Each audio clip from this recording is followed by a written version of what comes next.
आज रक्षाबंधन आहे, हजारोच्या संख्येमध्ये बहीण तुम्हाला राखी बांधायला आले, तुमचे आशीर्वाद सर्वांना. आज रक्षाबंधन आहे आणि बहीण आणि भावाचा हा नातं आहे.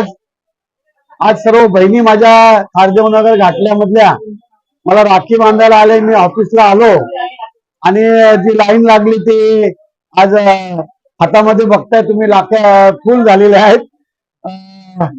आज हा माझा पारंपरिक 40 वर्षाचा खारदेवनगर घाटला आमचं नातं आहे 40 वर्षापासून.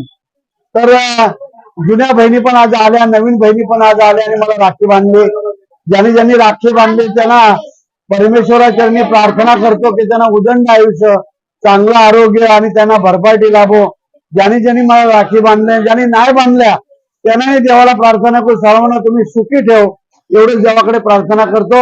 आज खारदेवनगर या आमच्या सावली नाक्यावरती हा कार्यक्रम अचानक झालेला आहे, मलाही माहिती नव्हतं आणि हा कार्यक्रम इथे झालेला राखी बांधायचा. सर्व माझ्या बहिणींना शुभेच्छा देतो. लाडकी बहीण मुळे महायुतीचे सरकार आणि शिंदे साहेबांनी लाडकी बहीणला आताच गिफ्ट केलेलं आणि तुम्ही पण सर्व बहीणला गिफ्ट दिलेलं आहे. आता आज महाराष्ट्र सरकार जो आलाय तो लाडक्या बहिणींच्या आशीर्वादाने आलेला आहे.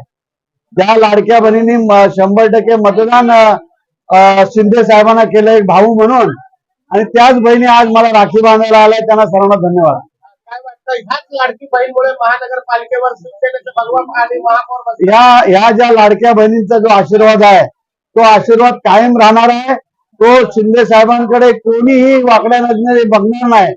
शिंदे साहेबांनी या लाडक्या बहिणींचं कौतुक केलं. त्यांचे सर्व त्यांचे लाडक्या बहिणी आहेत, त्या लाडक्या बहिणी शिंदे साहेबांना कधी कमी पडून देणार नाही असं मला वाटतंय. लाडकी बहीणला विरोध करत होते ते पण स्वतः लाईन लावून बसले आणि ते पण त्या सर्व बहिणी आल्या त्यांचं मी स्वागत करतो.